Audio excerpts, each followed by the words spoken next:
What did we do last Friday? We performed the second experiment, E2. Okay.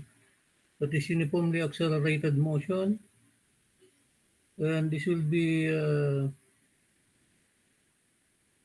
report will be due next meeting. Okay. Um,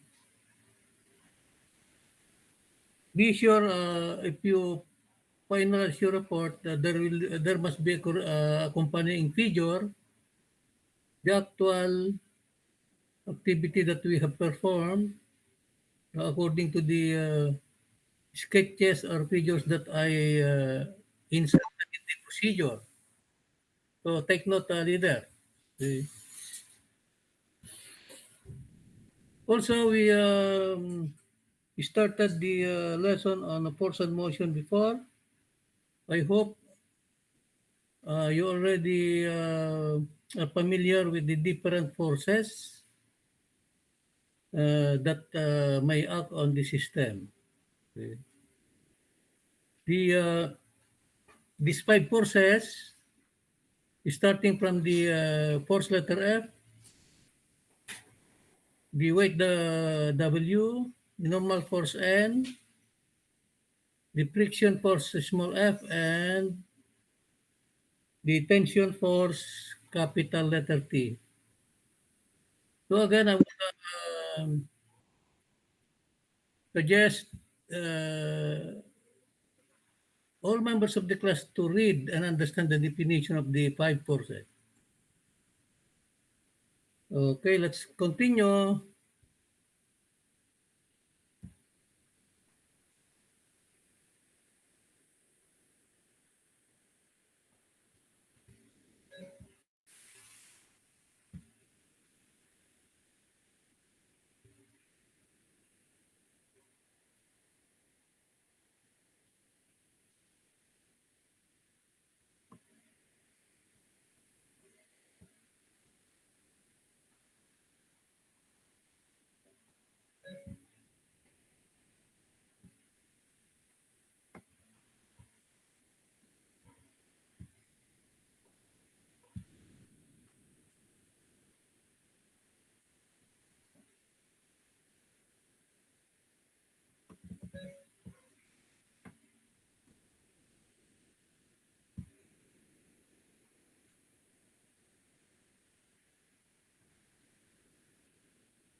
Okay, this is the screen class.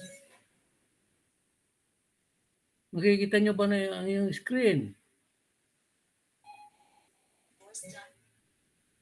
Yes po. Okay. So I would like to emphasize again these five forces, starting from the force F. This is how to draw. Okay. The force diagram, either a push or a pull. The weight, W is directed vertically downward, always downward, vertical, pointing to the earth, like this. Okay. So if we consolidate all the forces, if the body is moving along a horizontal plane, so the force is attached like this. That's a push. The weight is attached to the body downward. The normal force is perpendicular to the two surfaces pressing each other. Again, I would like to emphasize, okay, according to the definition, this is the correct position of the normal force. Okay. Do not insist of putting the normal force on top of the object. It is not the correct location. Okay. Dito nakalagay yon, pointing the two surfaces pressing each other. Nasa definition yan. And the tension force, T. Okay. the direction is away from the object like this or along the direction of the rope, string or cable. So these are the force diagram reflecting the external forces. And these forces are included in this net force. The vector sum or algebraic sum of the forces acting on the body. Nakalagay lagi dito acting on the body. Do not insist of putting the force away from the body. If there is a gap here, that will be wrong. Because if you pose an object, your hand must touch the object. That is the concept of force. So I hope this is understood clearly. So please, you may take a picture of this, or I think it is also reflected in your in the lesson that I forwarded to the class. Okay.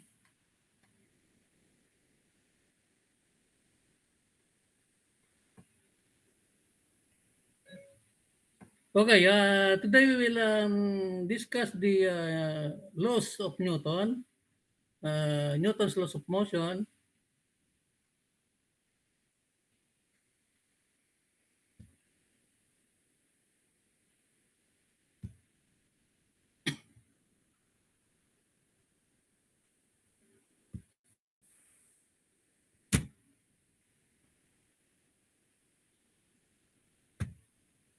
Okay. The first law is law of inertia.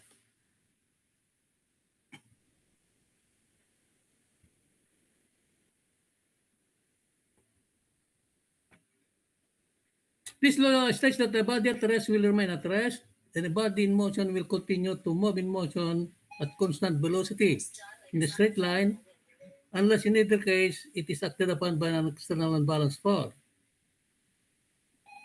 So the equation is algebraic sum of f equals 0. Because if the body is at rest or standstill, no acceleration. Okay. Also, if the body is moving at a constant velocity, there is no change in velocity, so acceleration is also 0. Okay. Second law. Second law is law of acceleration. And it states that the unbalanced force acting on an object will cause the object to accelerate in the direction of the force. The acceleration is directly proportional to the vector sum of all forces acting on the object and inversely proportional to the object's mass.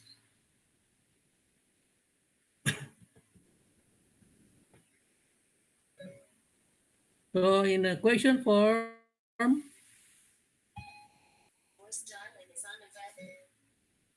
okay, do you see the screen? Nakikita niyo ba yung screen? Sa first page pa lang po. At the same page? Yes po. Okay.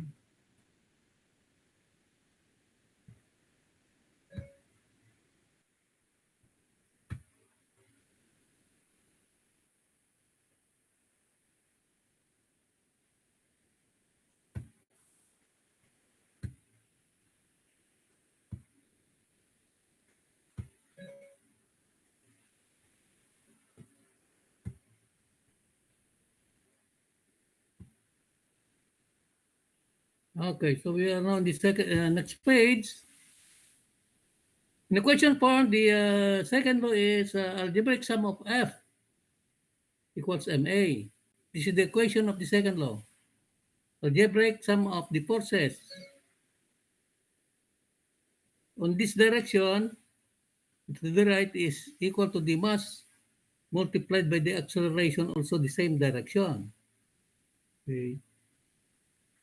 Algebraic sum of F is the unbalanced force. Okay. And it is equal to the mass multiplied by the acceleration of the body. This equation is divided into two forms. Considering all the forces along the x-axis or x components, kaya merong subscript na x. This subscript refers to the forces along the x-axis or x components. So the Algebraic sum of F sub x equals ma sub x. And the second form is um, the subscript is y, so all forces along the vertical or y-axis will be considered. The subscript refers to the component, y components. Okay? So the algebraic sum of f sub y equals ma sub y.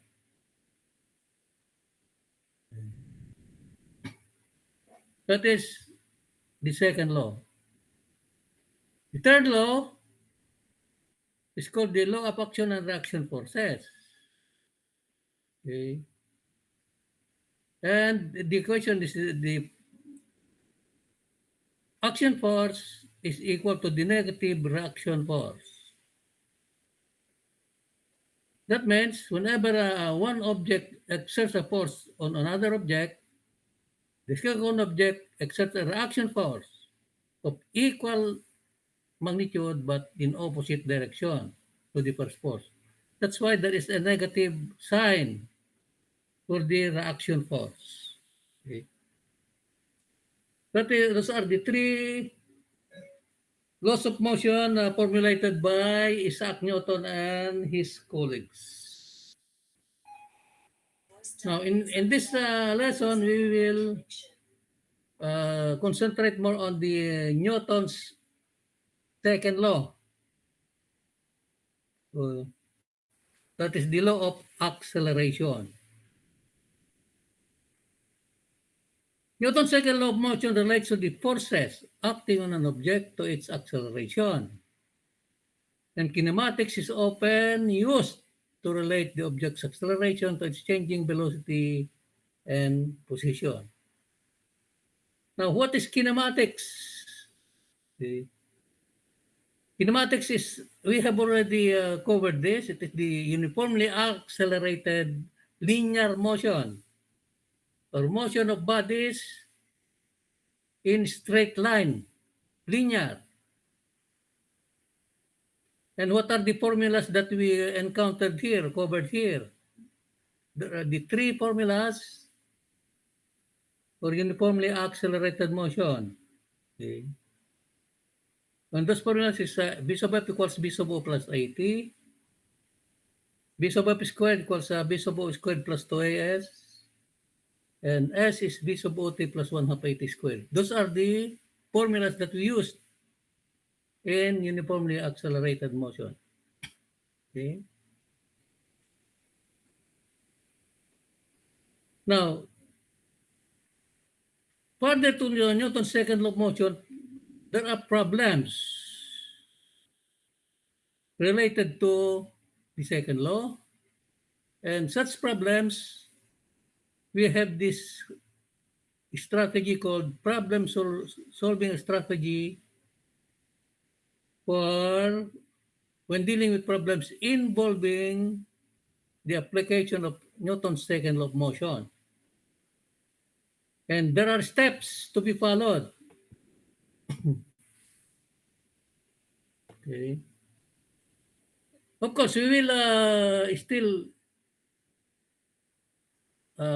use the basic step that we are using, like reading and understanding the problem, writing the known and unknown data, that is given and required, then the figure and the formula. Okay. But figure is included here. Okay.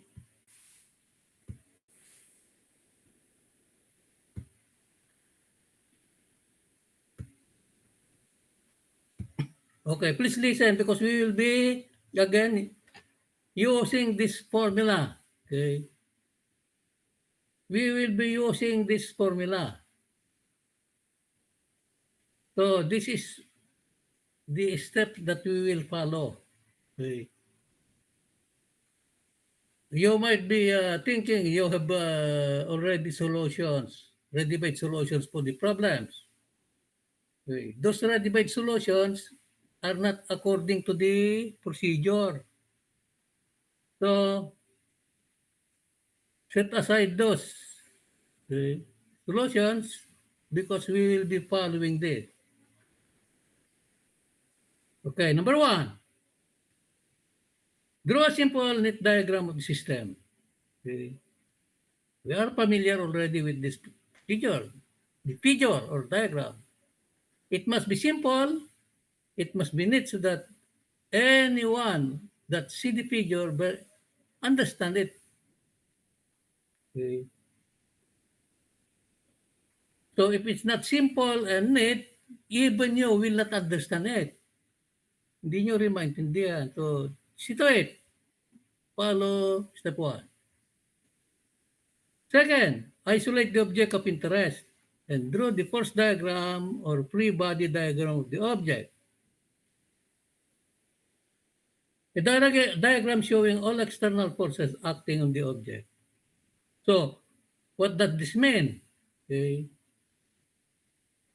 First, we have to identify the object of interest.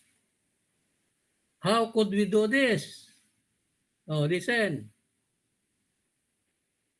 In the, there are problems, the figure is already given, or there's no figure, so we have to draw the diagram or figure. Now, we can see objects there, okay?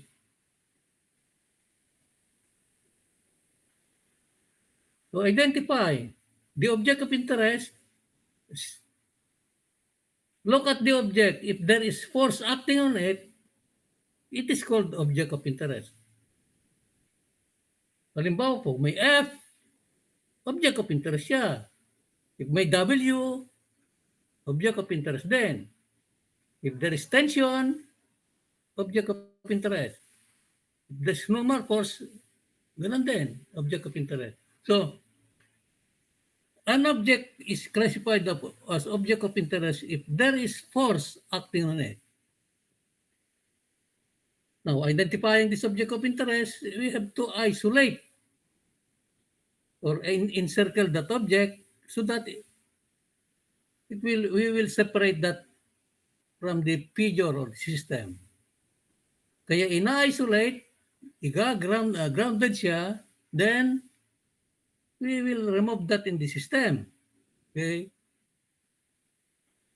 After removing this object of interest from the system, we will attach the forces, and that's called force diagram or free body diagram.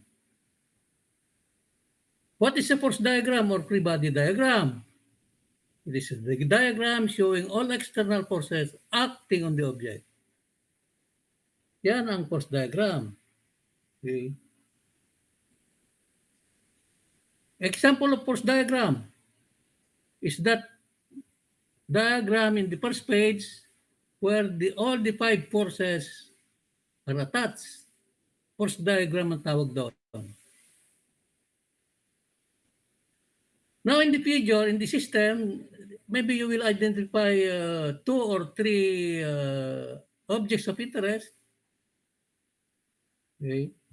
We have to treat them individually, or we have to draw separate diagrams for each object.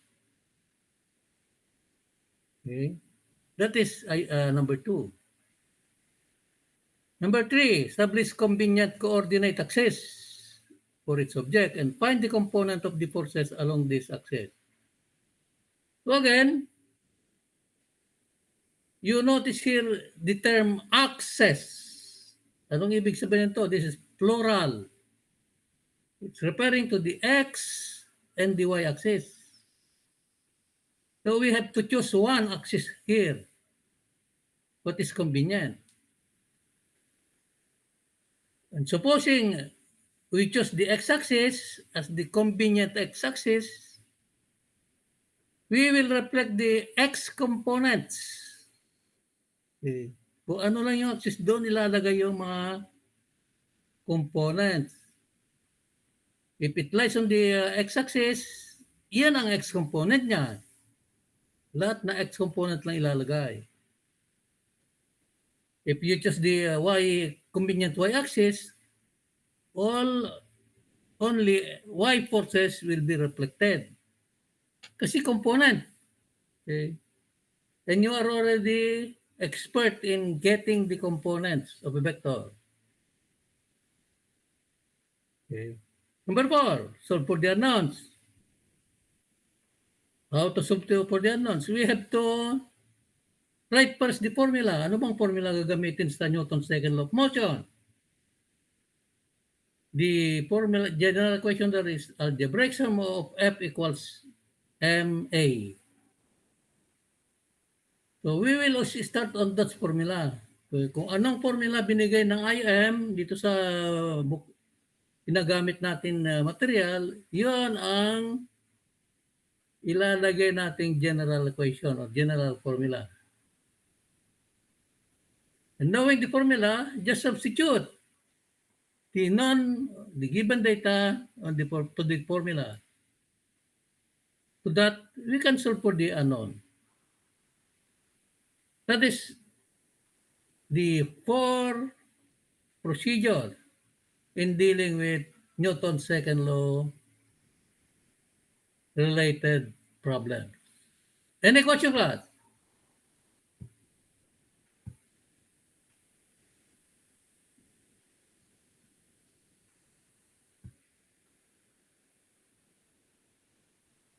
Francis Author, do you have any question?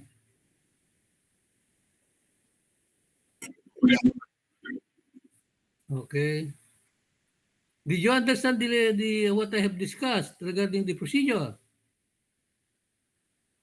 Francis?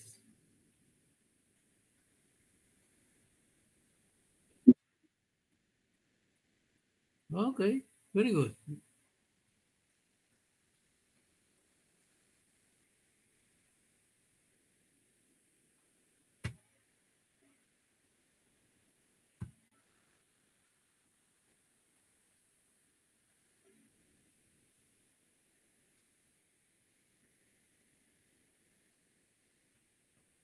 We will have example. Okay.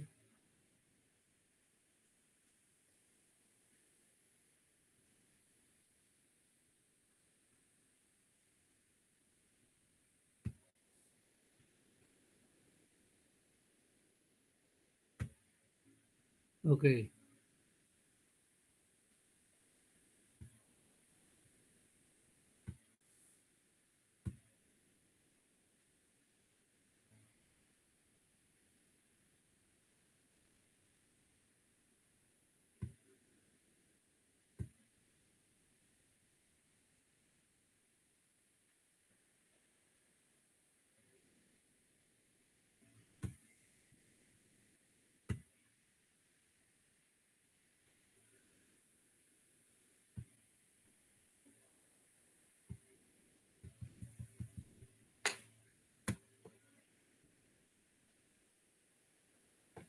This example, that is example number 6 in the IM.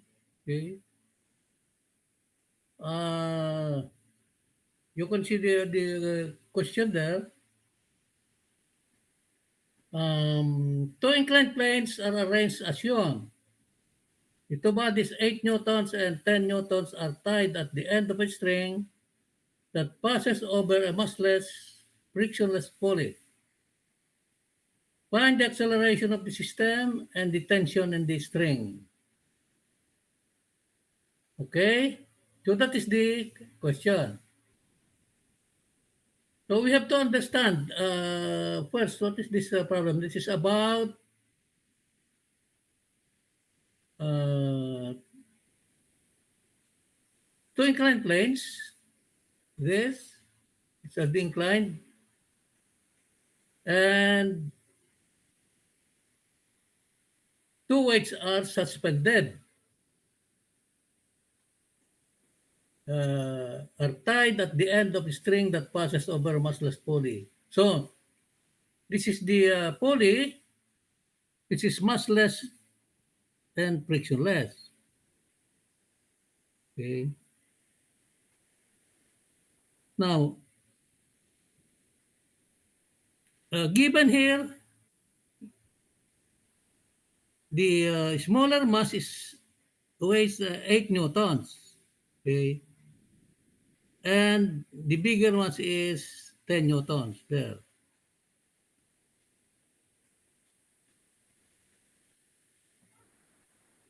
Now, required is the acceleration of the system, and B, the tension exerted on the string. So from this figure, okay, if you look at the bodies, masses, small m is the smaller mass, 8 newtons, and capital M is the heavier mass, 10 newtons. That's why it's capital, to differentiate the two masses, which is heavier or which is bigger. So makikita naman dito sa figure, mas malaki ito kaysa dyan. Okay. Now, what will happen? Considering that is heavier, capital M will move downward. Hihilain niya yung small m because they are tied at both ends of the string that passes here. Okay. So, bababa ito. Tataas yan. Kasi mas magaan ito. Okay. Now, since there is a string, the force exerted on the string is tension. So, T, also T here. If this is a T sub small m and T sub capital M, okay, the tension on the string is distributed uniformly. Kung anong tension dito, ganon din dito. So we can say T sub small m equals T capital M equals T. This will be the tension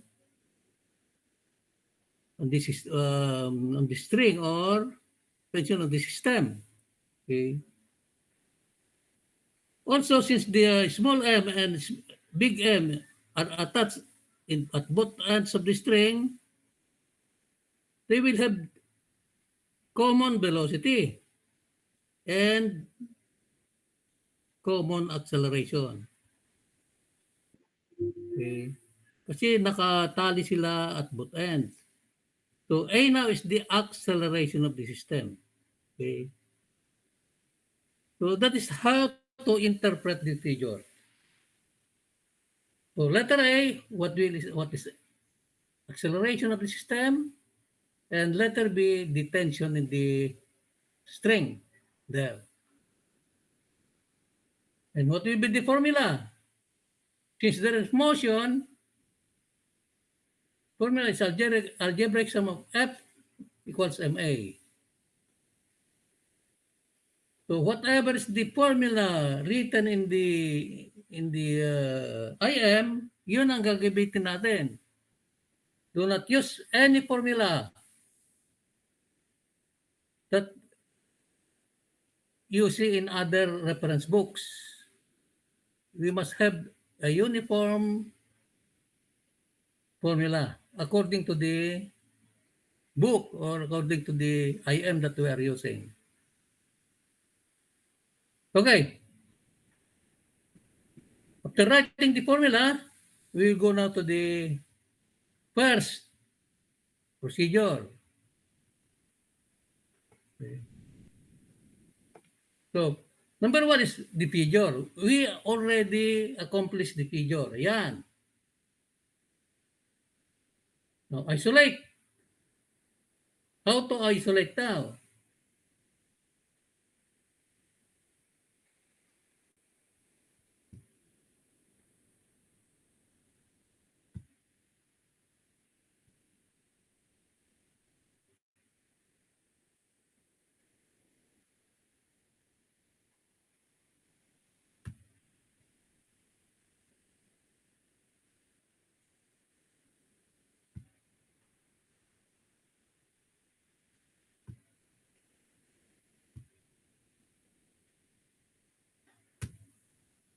Okay, to isolate, considering small m, as I have said before, okay, we identify the objects of interest. There. Since small m, there is force acting on it, it is object of interest, so isolate and circle. Okay. Yeah. Capital M, there's also tension acting on it. There's also force, the weight, 10 newtons. It is also object of interest, so isolate. Yeah. How about the pulley? Mass is negligible, mass less, also frictionless, so there's no friction. So pulley is not the object of interest because the mass is negligible or the weight is negligible and there's no friction. So only small m and capital M are called object of interest. Okay? Now, be sure.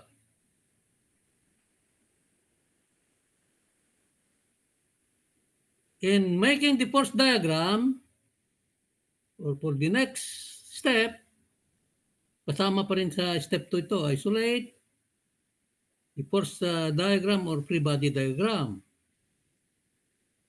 So before attending to this free body diagram or force diagram, isulat muna yung 5 force na yan. Okay? Kasi dito tayo mamimili kung anong force applicable dito tsaka dito. Okay? Since there are two objects of interest, kasi dalawa sila, isa-isa lang, we will have to treat them individually. Gagawa ng force diagram dito, then sunod dyan. So, separate them. The reason why we isolate and circle the objects of interest, because we will separate this from the system. So, copy-paste ito, ilalagay dito. Ayan. Nahihiwalay na. Okay? Now, considering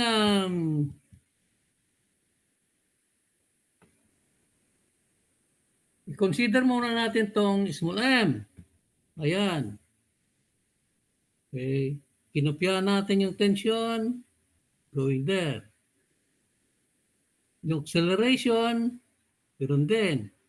Okay. Yung inclined plane, nandyan din. Yung angle niya, nandito rin. Kasi hanggang dito binilugan natin. Parehong pareho. Okay? So, from these forces, mamimili na tayo ngayon kung anong pwedeng ilagay dyan. So, unahin natin ang force, capital F. Meron bang nagtulak? Meron bang humila rito? Wala. Okay? Susunod, W. Meron siyang weight. Meron kasi 8 newtons. Ayun. W. Next is normal force. Okay. Meron bang normal force? Meron kasi may dalawang surfaces pressing each other. Yung surface ng small m, saka yung surface ng inclined plane. So, nandito siya.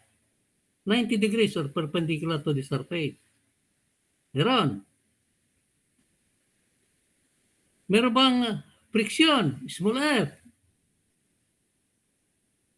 Eh, nakalagay dito sa frictionless yung system. Ayan, frictionless. So, walang friction dito, wala ring friction dyan. So, no friction. Okay. Meron bang tension? Meron kasi may string. Ayun. So, these are the forces that consist on this free body diagram of small m. Okay. The weight, the normal force, and the tension. So, kung ano lang nakasulat dito, yun lang ilalagay dyan. Huwag nang maglagay ng mga ibang dekorasyon pa. Okay. Huwag nang maglagay dito ng mg o kung ano-ano pa. Dito lang magbabase yung letrang nilagay. Baka mamaya ang solution ay meron kayong ready-made solution, nakalagay doon mg, kokopyahin din. Dito lang magbabase. Okay? Di ang liwanag. Okay, dito naman sa kabila. Ano ang force diagram dito? So, binilugan din natin ito. Okay? So, kung ano yung binilugan, ililipat din dito. Okay. O, yan ang capital M. Yung tension. Yung acceleration. Ganun. Tapos yung weight niya, 10 newtons. Ganun din. So, pareho. Ngayon, mamimili natin tayo ngayon kung ano ang pwede dito sa forces. Mayroon bang F? Wala. Walang nagtulak, walang nagkila. Meron bang W? Meron. 10 newtons. Okay. Meron bang normal force? Meron din. Yan ang N. Meron bang friction? Wala kasi frictionless. Meron bang tension? Meron kasi may string. Ayun. So, these are the three forces. Weight, normal force, and tension. Okay? Ayan. Yun ang force diagrams. Do you have any question, class?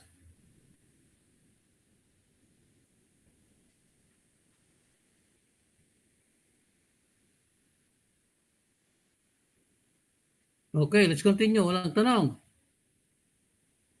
Next is the convenient access. Balik tayo dun sa small m. How to draw the convenient access diagram? Makinig na. Okay. To draw the convenient access or to establish the convenient access, tignan mo na yung direction ng motion, acceleration. So, ililipat ngayon yung acceleration dito. Okay, dito, this acceleration. Now, initially, if the object is at the horizontal plane dito, there, yan ay x-axis. Okay. Ngayon, at pag itong horizontal axis, iakyat dyan or elevate, at a certain angle 30 degrees, yan ang inclined plane. Tinuro ko sa inyo sa experiment ng uniformly accelerated motion to. The difference between horizontal plane tsaka inclined plane. There. So kung x-axis dati ito, pwede rin natin assign to as x-axis. Kaya lang, ang tawag dito is rotated x-axis.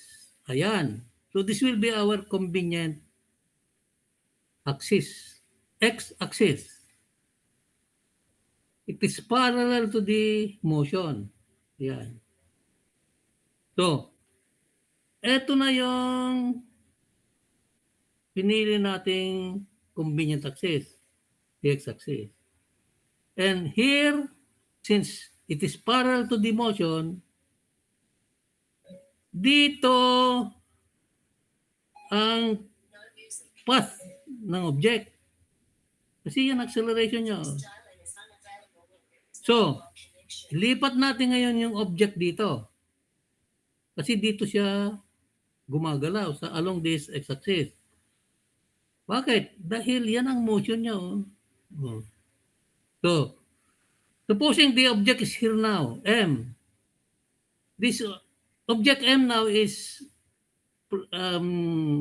denoted by a dot or a point to indicate that the object is here along this line.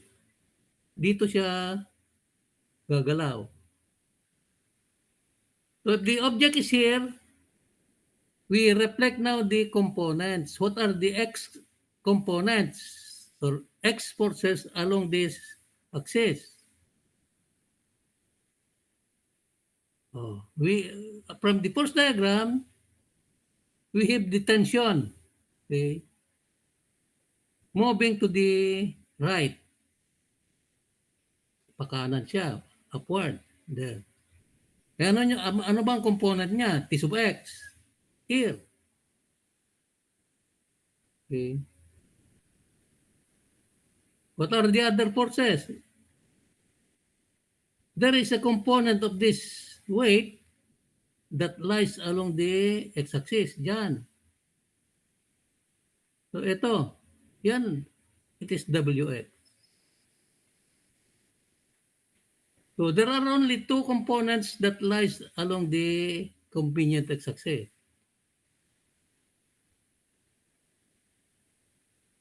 Okay. Now,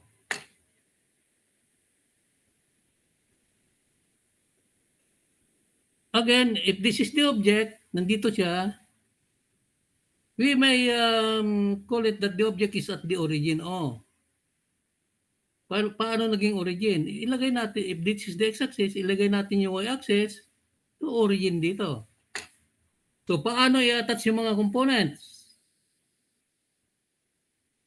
Halimbawa, the x component of t is t sub x. So, ilipat itong yung tail of the vector, ilagay sa origin. Then, that is t sub x. Dito naman yung w sub x, yung tail ng w sub x, ilalagay dito then to the opposite direction. So this is the object. Now,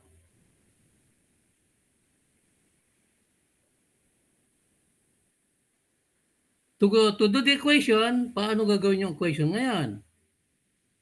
Since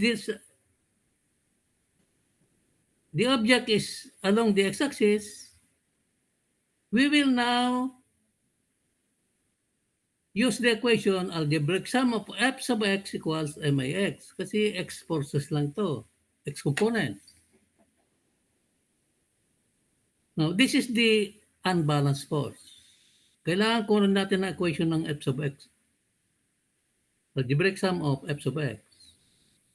Paano ka kukunin ang equation nito? Now, the object is here and it is moving to the right along the inclined plane. Ayun siya. To get the equation, T sub x must be greater than W sub x para yan pupunta dyan. Kung mas mataas ito, hihilain niya yan papunta doon. Therefore, our equation is T sub x minus W sub x. Tingnan nyo to positive, oh. Positive minus negative. Ayan. Yan ang balance force. Ang equation nito, ito. Okay. So, equate this, it is MAX equals MAX. So, we have already established the initial equation. Okay. Now, getting the equation for T sub, ano ba tong T sub x? What is the magnitude? Since T sub x and T are both lying on the x-axis, they are equal. So, T sub x equals T. And ano ngayon the W sub x? So, W sub x is this. Okay? The component of the weight. So, if we draw the weight here, okay, this is the convenient axis. Okay. The weight W, the normal force is perpendicular to the x-axis. So this is the normal force.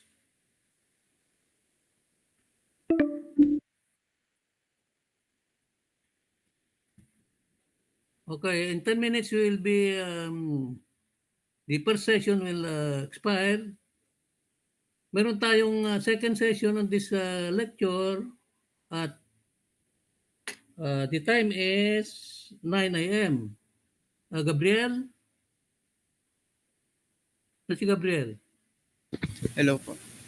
Meron tayong second session time 10 a.m.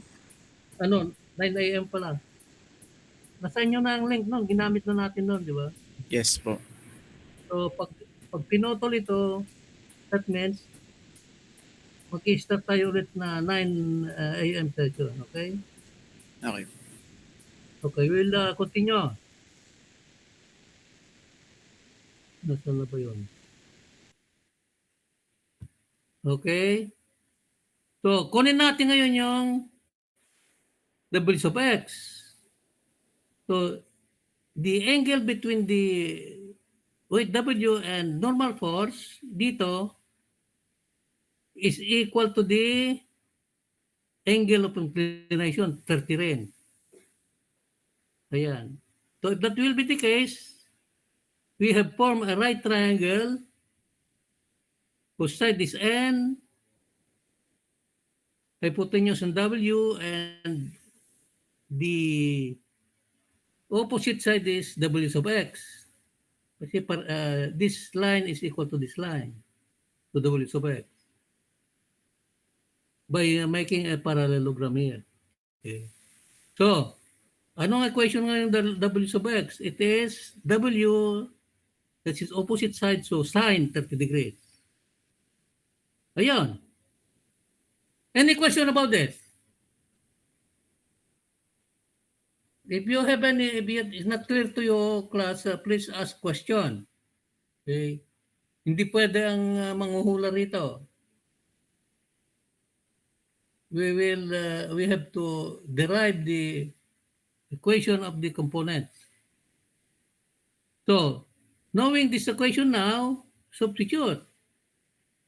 T sub x equals T minus W sub x is this. Ayan. Is equal to MA. T minus W sine 30 degrees equals W over G times A. T minus 8 times 0.5 equals 8 over 9.8 times A. So T minus 4 equals 0.8168. That's equation 1.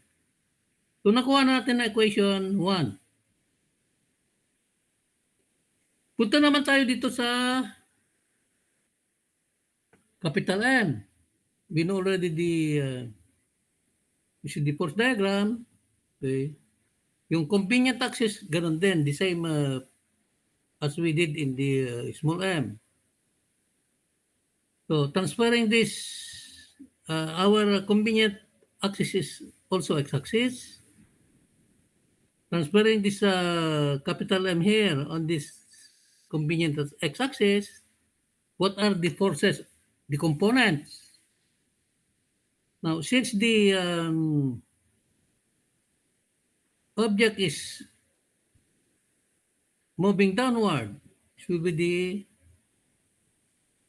the motion or acceleration. So, parallel ang convenient x-axis ito. Okay. What are the forces along this x-axis? We have the x component of t, that is t sub x, and the x component of the weight, which is w sub x. Okay. Ngayon, what is t sub x?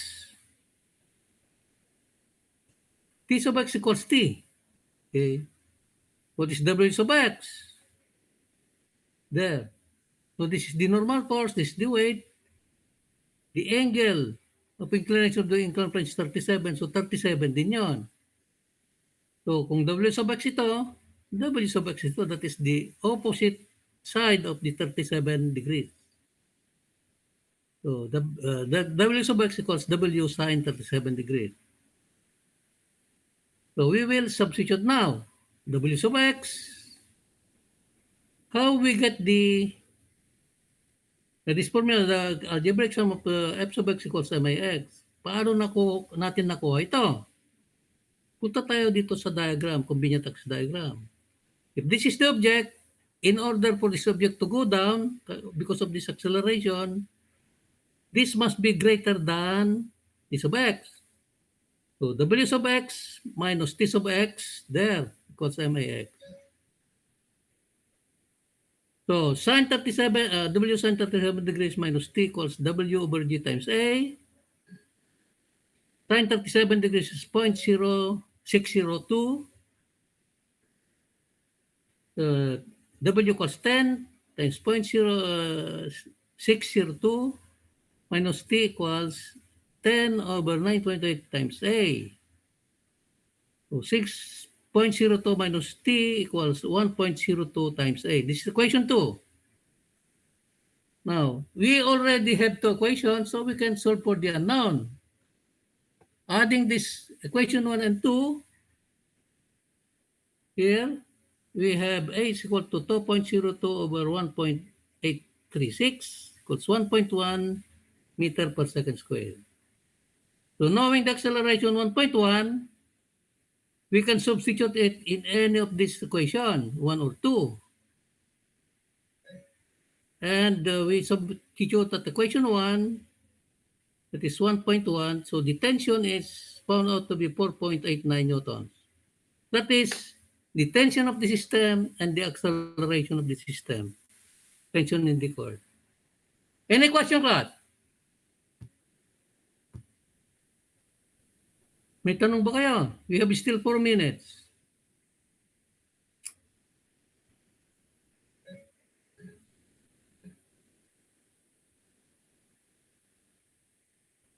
Gabriel, do you have any concern, question? Wala po akong question. So, as you observe, we followed the procedure. Okay? So, ito yung mga importanteng kailangan malaman ninyo. How to attach this forces.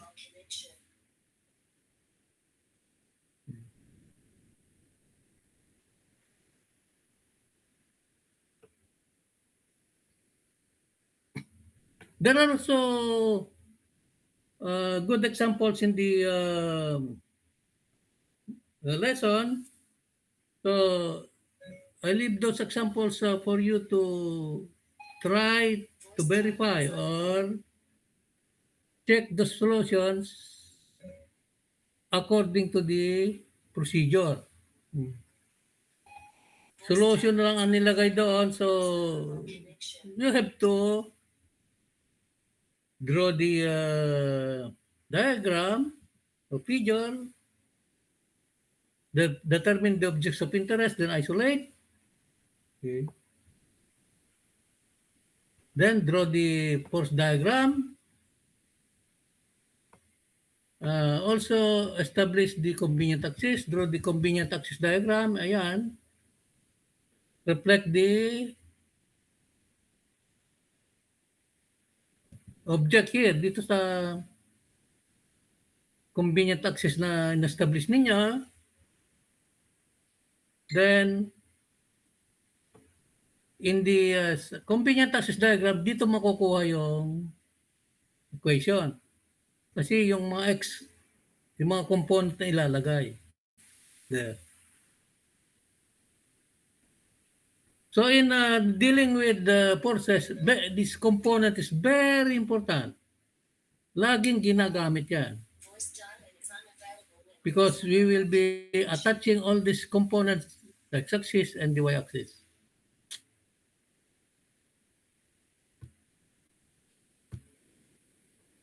Okay, class, I think that it's expired na. So, see you at 9 a.m. on the second session. Thank you, class.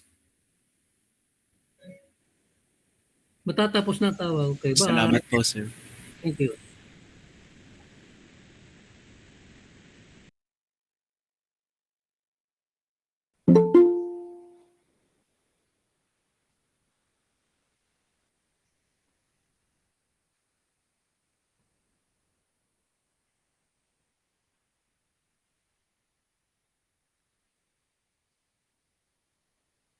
Okay, class, we're back online. We'll continue portion motion. Now, we've already an example of how to use the problem-solving strategy. Okay, the steps or procedure in dealing with Newton's second law problem. So if you have any question, don't be afraid or ashamed to ask, because I don't want anyone guessing what are the forces that is used in the force diagram if you have the assessment or the quiz. Okay. Okay, if there's no question, we will continue.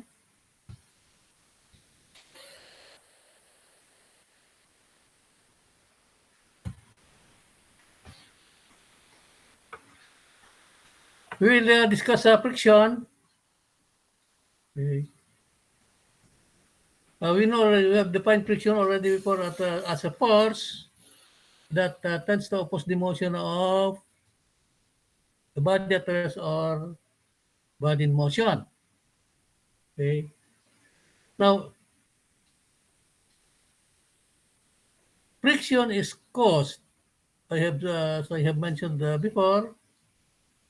This force friction or small f is caused by the interaction or rubbing of the surfaces. Interaction of the surfaces here. If the object is accelerated or moving to the right, the friction force is opposing the motion directed to the left. And its correct location is, of course, pointing the two surfaces rubbing or kissing each other. Ayan.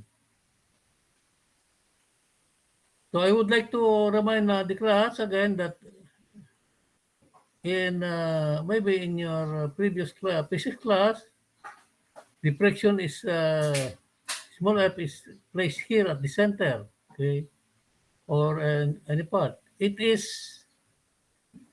must be drawn pointing dito surfaces here, so that you can easily understand, dito pala naka-create yung friction. Okay.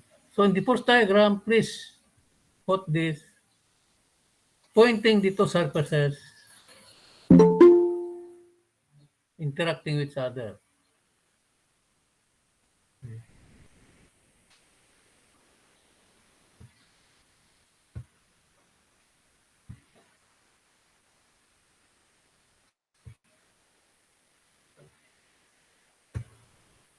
Okay? Now, there are two forms of friction. We have the force, the static friction and the kinetic friction. What is static friction? Static means at rest or not moving or stand still. Supposing this object, there is an applied force. There's a force, a push. It's a push actually. Okay. So the tendency of this object now is to move to the right in this direction. But it did not move. Hindi siya gumalaw. That means the surfaces of the block and the plane are very rough, so that the friction force F opposing the motion will be equal to the applied force or greater. Equal. So kaya hindi siya gumalaw. And the force that is produced is force of static friction. F sub S. So the subscript S denotes static. Static means the object did not move, although there is force applied to it. Now, static friction force depends on two factors. That's the relative roughness of the two surfaces in contact. So here, their roughness. Roughness is measured by coefficient of static friction, mu sub s.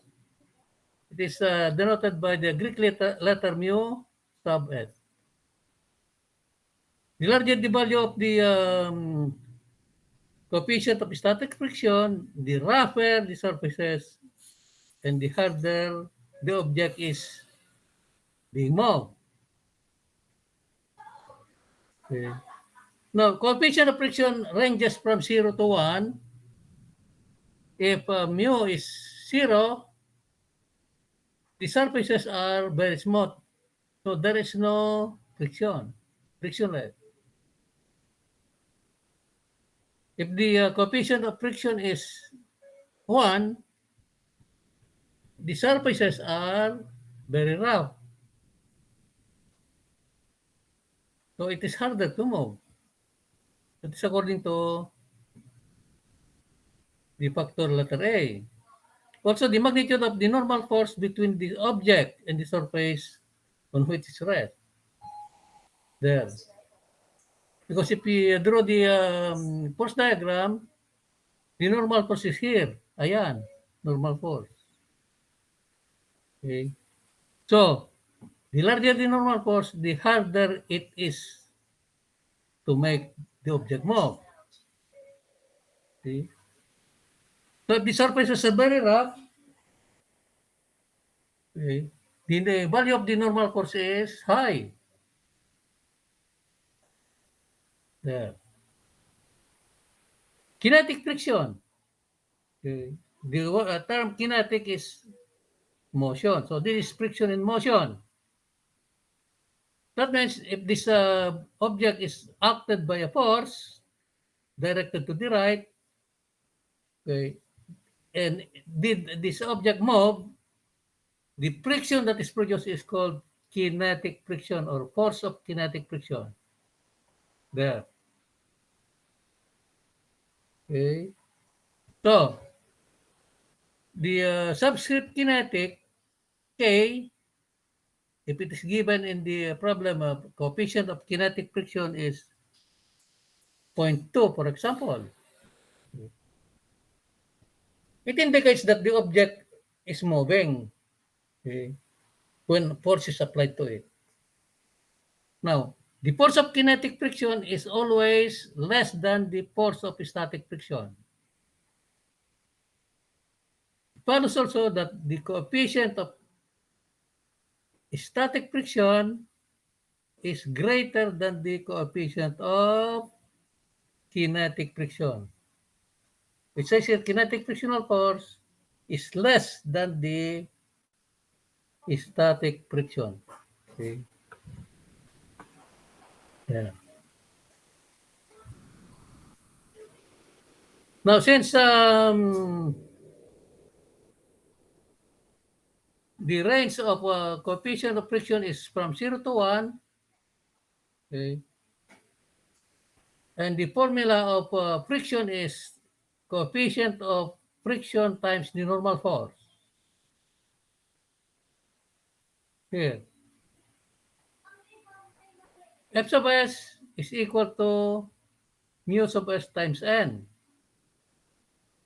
This formula come from the formula from the equation small f is equal to mu times n, where mu is the coefficient of friction, n is the normal force. So we can say also F sub s equals mu sub s times n. Similarly, for the kinetic, okay, the force of kinetic friction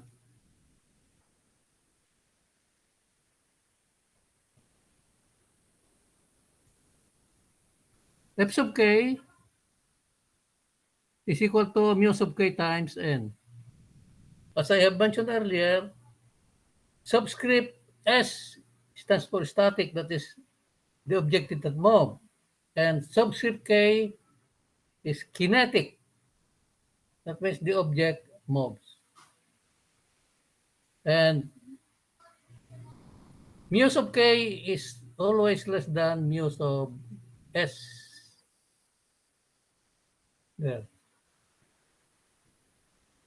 Now, there are two situations or figures uh, reflecting the frictions of bodies moving along a horizontal surface and along an inclined surface or inclined plane.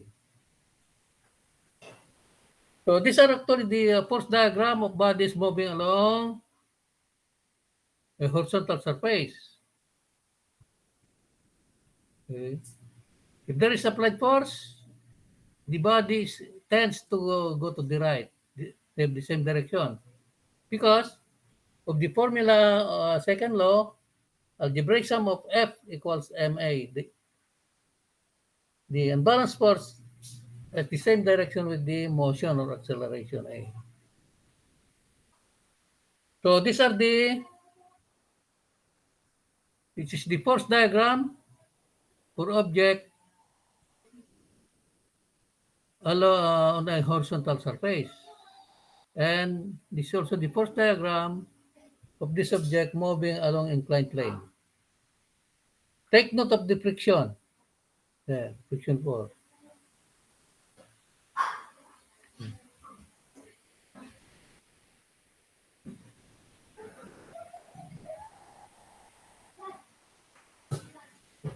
Do you have any question, class?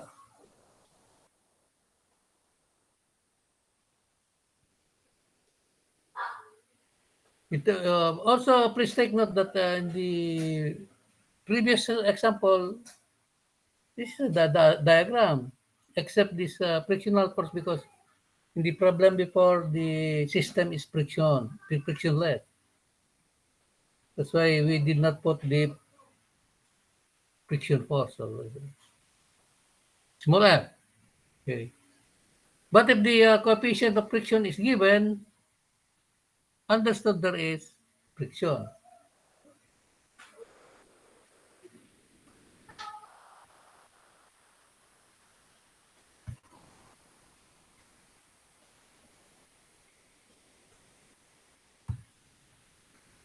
Okay. Okay, we will get this example number 2. Okay. there is a friction involved.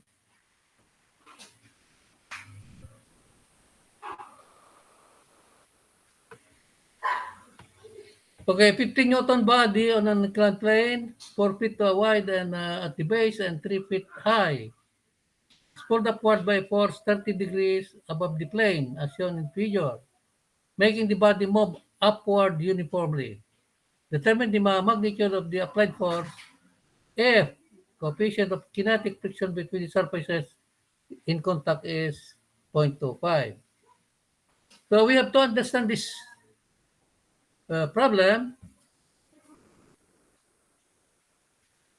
There is a body that weighing 50 pounds placed on an inclined plane, and the dimension is the base is 4 feet.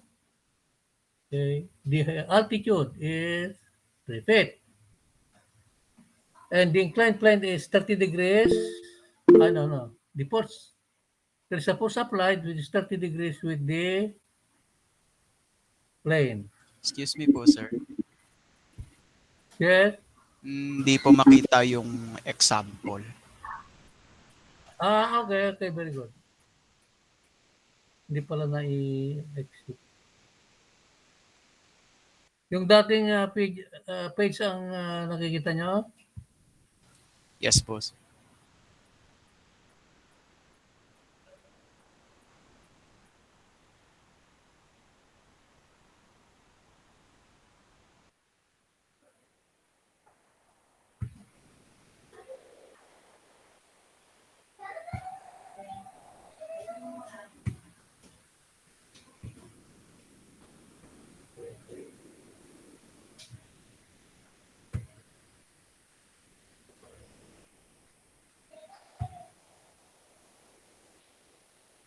Ay, hindi.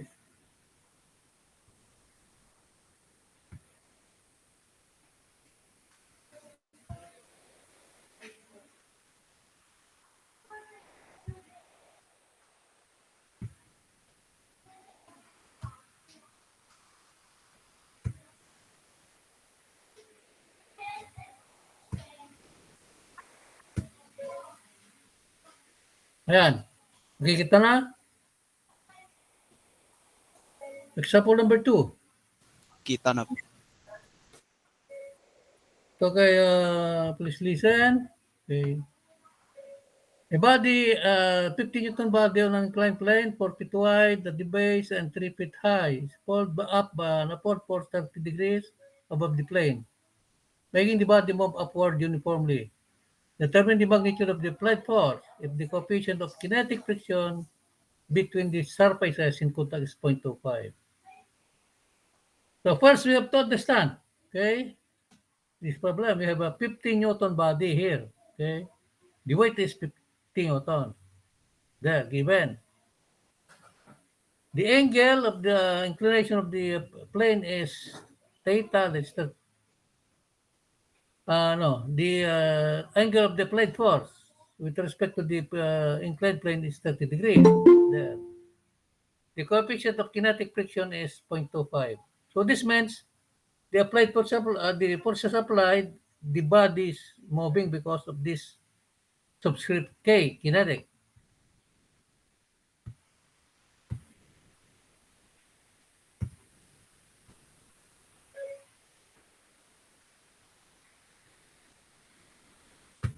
Okay? Ayan. Now, there is a condition here making the body move upward uniformly. So, this body will move at a constant velocity, uniform motion. Therefore, the acceleration is zero. It is not accelerating because the body is moving uniformly. Okay? Constant acceleration there. This is constant, so acceleration is zero. Now, required, what will be the applied force? F, it is not along the plane, it is applied 30 degrees with respect to the inclined plane. Okay. So this is the figure. The base is 4. The altitude is 3. So we can solve for the angle of inclination theta using the relation between the opposite side and the adjacent side and the angle.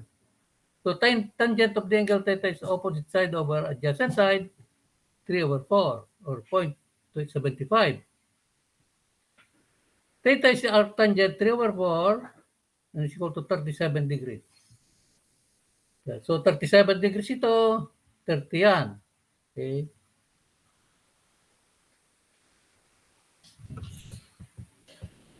So what we will do now, we will isolate the object of interest. Ayan, binilogan na yan. After isolating it, draw the force diagram. Kopyahin yung binilogan, ilagay dito. Now, isara mo nga yan. Okay, in this force diagram, susulat yung 5 forces. Hindi sinulat dito sa ano, okay? So, sulat dito, capital F, W, N, small f, tsaka T. Oh. Mamimili na tayo ngayon dito. Capital F, mayroon, given. Okay. W, mayroon. Weight is given, 50 Newton. Normal force, mayroon. There. Pointing at dito surfaces, pressing each other. Okay. Friction, meron because coefficient of friction, kinetic friction given. It is opposing the motion. So, ito yung friction. Okay. F sub K, kinetic. Tension. No tension because wala namang string na mentioned in the problem or proof. So the applicable forces are this: weight, normal force, the force F, and the friction, kinetic friction. 4. So kung, again, kung ano lang nakasulat dito, FWN, small f tsaka T, yun ang ilalagay sa force diagram. Okay. Wala nang ibang dekorasyon pa ilalagay dito. Any question, class?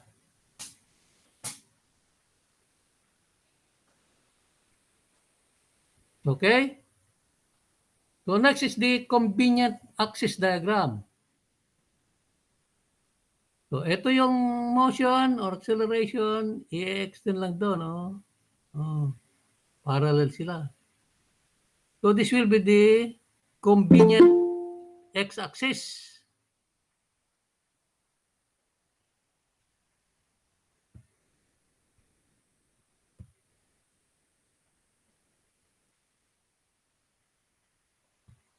So ito ngayon yung convenient x-axis. Dito maglalaro yung object. Yan. Dito ang path niya. So, ilagay nga natin ngayon yung object dito sa convenient x-axis. Ayun.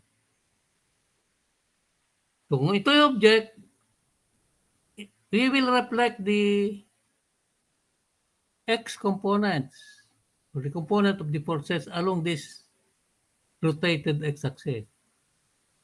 So, dito sa force diagram, ano yung mga forces along the x-axis?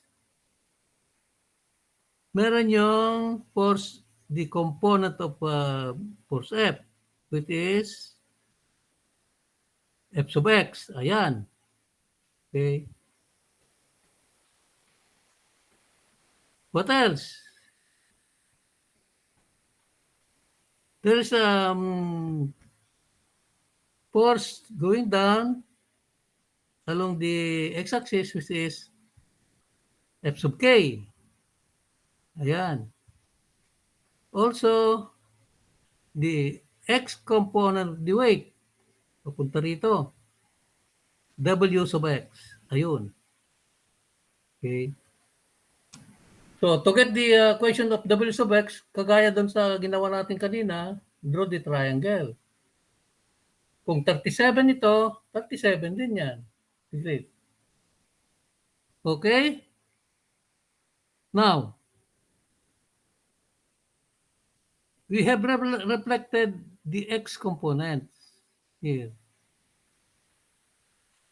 So, considering all the forces here along the x-axis, we will go now to the equation. Here. The formula is algebraic sum of F equals MA. Since the forces are the component are x components, we use the formula F sub algebraic sum of F sub x equals MA. Now, since the problem, the body is moving at uniform motion or constant velocity, so acceleration is 0. So substituting acceleration 0 here, we have algebraic sum of fx equals 0. This will be the equation. Kaya naging 0 yan dahil because of this uniform motion. Now, putting the along this x component, in order for this object to move in that direction, f sub x must be greater than the sum of this forces 2. Okay. So f sub x minus w sub x minus f sub k equals this one. Okay. And f sub x is f cosine 30. Ayun. F sub k, there's f sub k. W sub x, w sine 37 degrees. Ayun. Equals 0. Okay. Now, what is f sub k? Using the formula f equals mu times k times n, we can say also that f sub k equals mu k times n, normal force. Now, how to get n? How to get the equation of n? Normal force. Okay.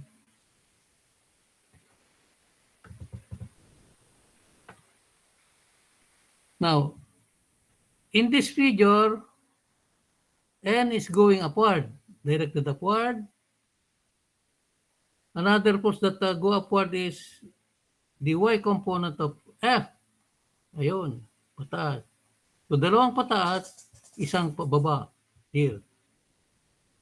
The y component of w.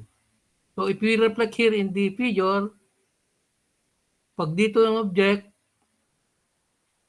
normal force papunta roon, f sub y also going up, and w sub y is going down. So, two forces going up, one force going down. So, applying the formula algebraic sum of fy equals 0,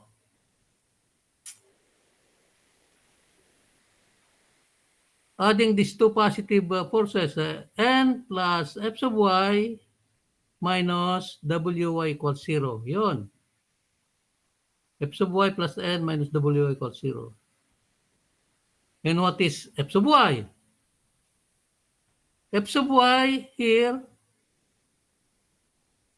is the opposite side of 30 degrees. So, f sine 30 degrees. Ayun. Plus n minus w sub y.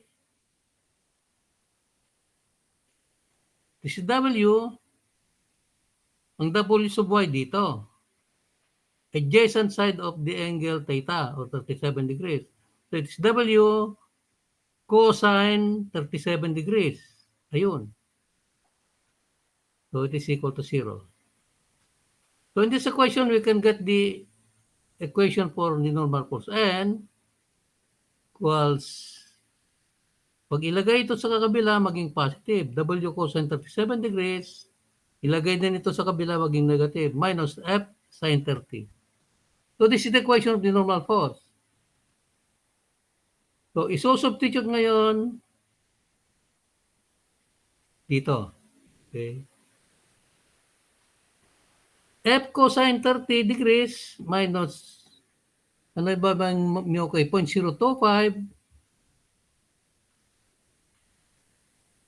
Mamaya na yun. F cosine 30 degrees minus mu k times this. W cosine 37 degrees minus F sine 30 degrees. Ayun.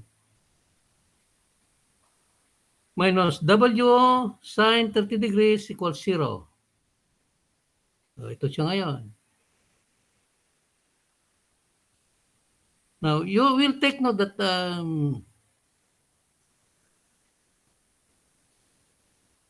if we put all the F equation terms here and W on the other side, we can get this equation. F equals this.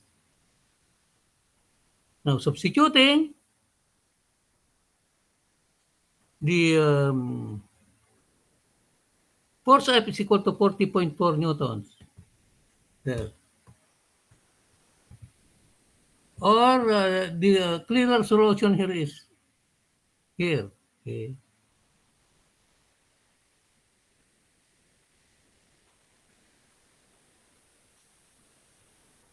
From the formula K equals mu K times N, isusubstitute ngayon dito. Okay. And N is found out to be this one. Okay. So, we have the terms F and W. And substituting, we have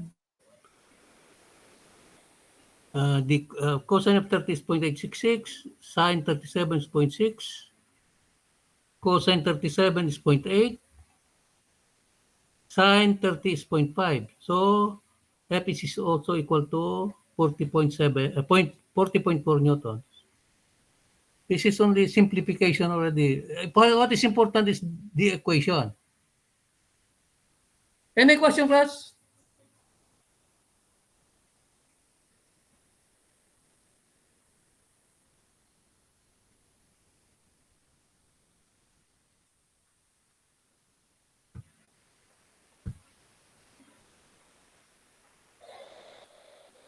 Any question? Do you hear me, class?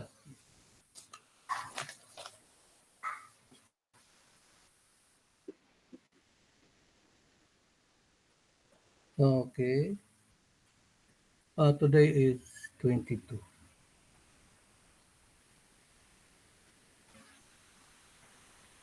You'll have the attendance, Francis Author,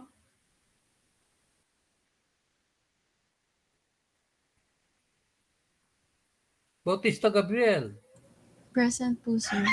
Juan Biete, Aliana Kakbay, Present po. Mikey Caroche, Collado Gabriel, Present. Del Moro JP, Del Moro, Present, sir. De La Cruz, Paula, Present po. Toconing Para,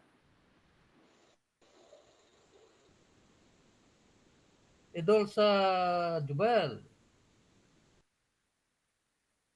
John Magat, madami option, Mapalo Prince, Present po, sir. Jemuel Miranda, Present po. Eli Morales, Present po. Tricia Nervesa, Present po. Nobora Cindy, Present po. Present po. Oli Roy, Present po. Pangantihon Ivan, Present po. Prieto John Lester,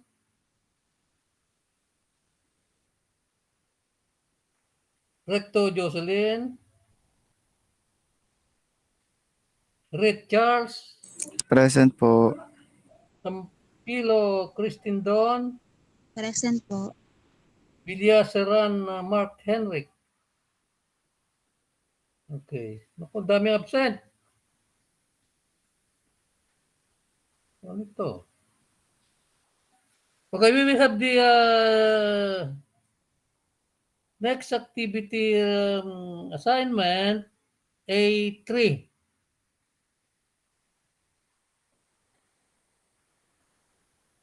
A3 na ba to? Kasi nung una is, tama, A3. Okay. The leader is Del Moro JP for Group 1. JP, Yes, sir. ikaw ang leader yun. Okay po. So, Group 2, ito. Ang leader is Roy Oli. Roy, Okay po. to A3. Okay, the activity questions assignment is for Group 1. Question number 4 in the assessment. And for Group 2, question number 5.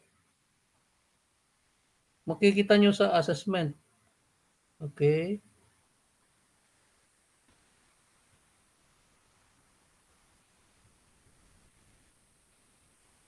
A3, 0. Okay. So again, please follow the steps that we have discussed. Okay. Follow the procedure.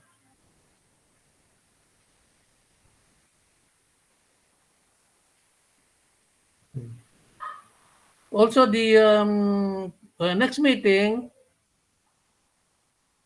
the submission of the experiment report, panel report, and we will have also the first quiz on the laboratory. Scope of the first quiz laboratory is, of course, the 2 experiments that we have performed. I would like to remind again the final report of the experiment number 2. Please include the figure. Meron tayong figure kasi may given data. So we have to understand how we obtain the online data.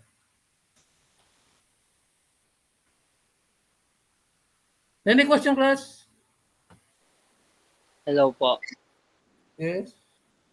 Kailan po yung pasahan nung activity? It will be presented on Tuesday next week. Okay po. So it must be submitted before bago mag-start ng klase next week. Kasi mayroon tayong quiz ng laboratory on Friday.